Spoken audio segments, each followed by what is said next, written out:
Portugal was the leading country in the European exploration of the world in the 15th century. The Treaty of Tordesillas in 1494 divided the earth outside Europe into Castilian and Portuguese global territorial hemispheres for exclusive conquest and colonization. Portugal colonized parts of South America, but also made some unsuccessful attempts to colonize North America in present-day Canada. Settlements in North America, based on the terms of the Treaty of Tordesillas, the Portuguese crown claimed it had territorial rights in the area visited by the Genoese explorer John Cabot in 1497 and 1498 on behalf of the Crown of England. To that end, in 1499 and 1500, the Portuguese mariner João Fernandes Lavrador visited the northeast Atlantic coast on Greenland, which accounts for the appearance of Labrador on topographical maps of the period. Subsequently, in 1501 and 1502, the Cortereal brothers explored and charted Greenland and what is today the Canadian province of Newfoundland and Labrador, claiming these lands as part of the Portuguese Empire. Fragmentary evidence also suggests a previous expedition in 1473 by João Vaz Cortereal, the father, with other Europeans,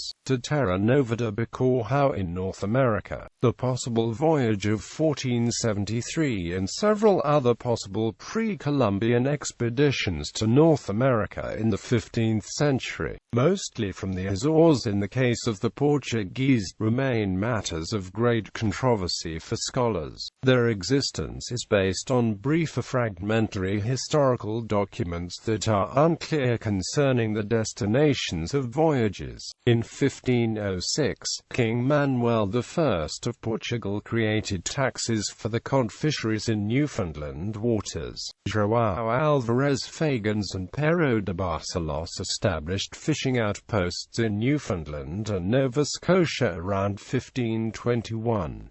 These were later abandoned, however, when Portuguese colonizers began to focus their efforts mainly on South America. Nonetheless, the Portuguese founded town of Portugal Cove Street, Phillips, Newfoundland and Labrador, Canada remains important as a cultural center even today.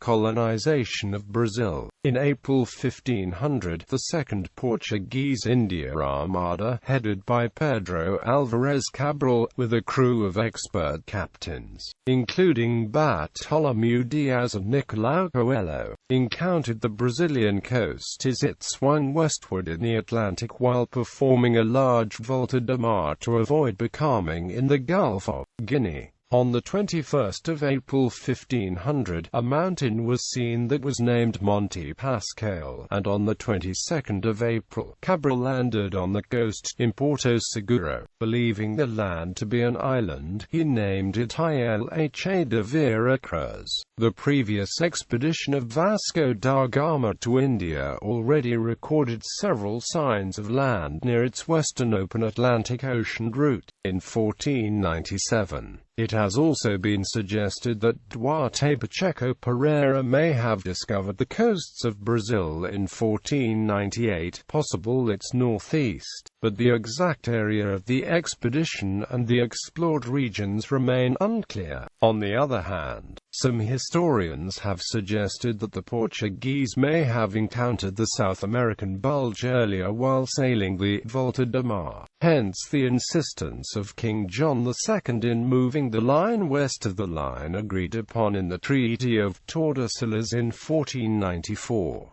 For the east coast, the fleet then turned eastward to resume the journey to the southern tip of Africa and India, landing in the New World and reaching Asia. The expedition connected 4 continents for the first time in history. In 1501 to 1502, an expedition led by Goncalo Coelho sailed south along the coast of South America to the bay of present-day Rio de Janeiro. Among his crew was the Florentine Amerigo Vespucci. According to Vespucci, the expedition reached the latitude South Pole elevation station 52 degrees south, in the cold latitudes of what is now Patagonia, near the Strait of Magellan. Before turning back, Vespucci wrote that they headed toward the southwest-south, following a long, unbending coastline. This seems controversial, since he changed part of his description in the subsequent letter, maintaining, however, that they reached a similar 50 degrees south latitude.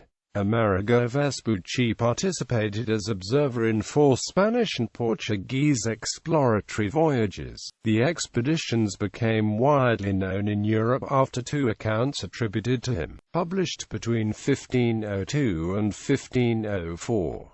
His last 2 voyages to the east and southern east coasts of South America by Portugal, especially the expedition of 1501 to 1502 to Brazil and beyond, and its meeting with Cabral Cortes ships and men on the African coast at Bezaguiche, listening the accounts of its sailors, were the most decisive for his New World hypothesis. Vespucci suggested that the newly discovered lands were not the Indies but a New World, the Mundus Novus, Latin title of a contemporary document based on Vespucci letters to Lorenzo di Pierfrancesco de' Medici, which had become widely popular in Europe. Around 1508 to 1511 to 1512, Portuguese captains reached and explored the River Plate estuary in the present-day Uruguay and Argentina, and went as far south as the present-day Gulf of San Matías at 42 degrees south. Some historians have attributed this voyage to Coelho and Vespucci years before, but a good part of historians and researchers, through the sparse and comparative documentation, identify the captains and the experienced pilot of the India run, with Diogo Ribeiro, Estevão Froy and the pilot João de Lisboa. The explorers also reported that after going by the 40th parallel to south, along the coast they found a land or point extending into the sea, and further south, a gulf. This and the following expeditions of Cristóvão Jacques to the River Plate and into the Parana River in 1521, and of Martim Afonso de Sousa and his brother Pero Lopes de Sousa, in 1530 to 1532, from the Amazon River to Lagoa dos Patos and to the rivers Plate and Parana, reinforced and demonstrated Portuguese interest in the River Plate. Permanent habitation in Brazil did not begin until São Vicente was founded in 1532 by Martim Afonso de Sousa. Although temporary trading posts were established earlier to collect Brazil wood used as a dye, São Vicente, by its democratic municipal prerogatives and by the general elections to its first Câmara on August 22, 1532, is symbolically considered the birthplace of democracy in the Americas. From 1534 to 1536, 15 captaincy colonies were created in Portuguese America. The captaincies were autonomous, and mostly private, colonies of the Portuguese Empire, each owned and run by a captain major. In 1549, due to the failure and limited success, the captaincy colonies of Brazil were united into the Governor-General of Brazil. The captaincy colonies were reorganized as provincial districts to the governorate. The captaincies continued to be ruled by the hereditary captain majors, but they now reported to the Governor-General of Brazil. The new system was implemented so that Portuguese America could be managed correctly and provide a steady and wealthy income for the Portuguese Empire. The capital of the new governorate established its capital at São Salvador, and the first Jesuits arrived the same year. With permanent settlement came the establishment of the sugarcane industry and its intensive labor demands, which were met with native and later African slaves.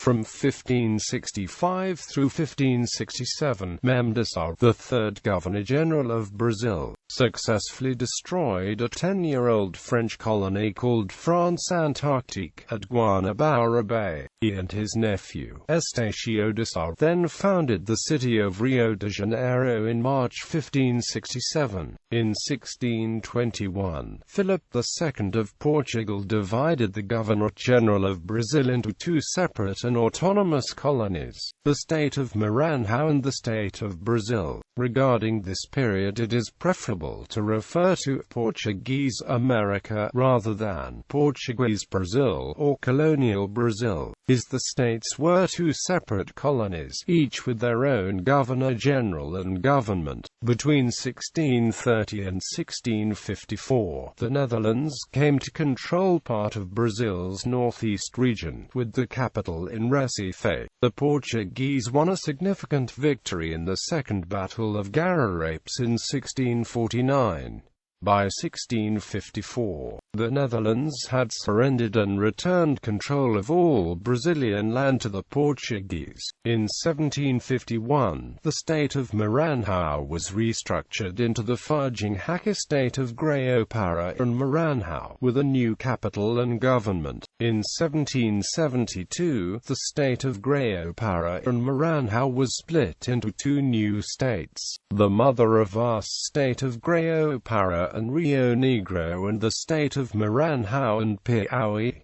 The new states would fare poorly and only last 3 years. In 1775, the three colonies of Portuguese America were united into a singular colony, under the state of Brazil. This arrangement would last until the end of colonial Brazil. As a result, Brazil did not split into several countries, as happened to its Spanish-speaking neighbors.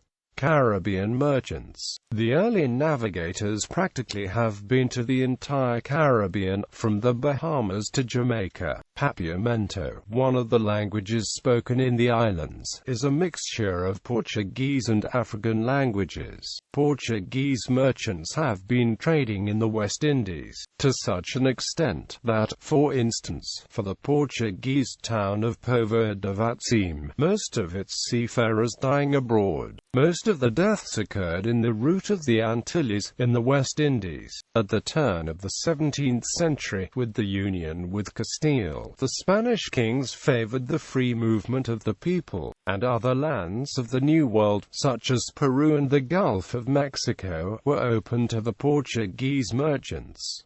Colonization of Uruguay. The Portuguese founded the first Uruguayan city, Colonia de Sacramento,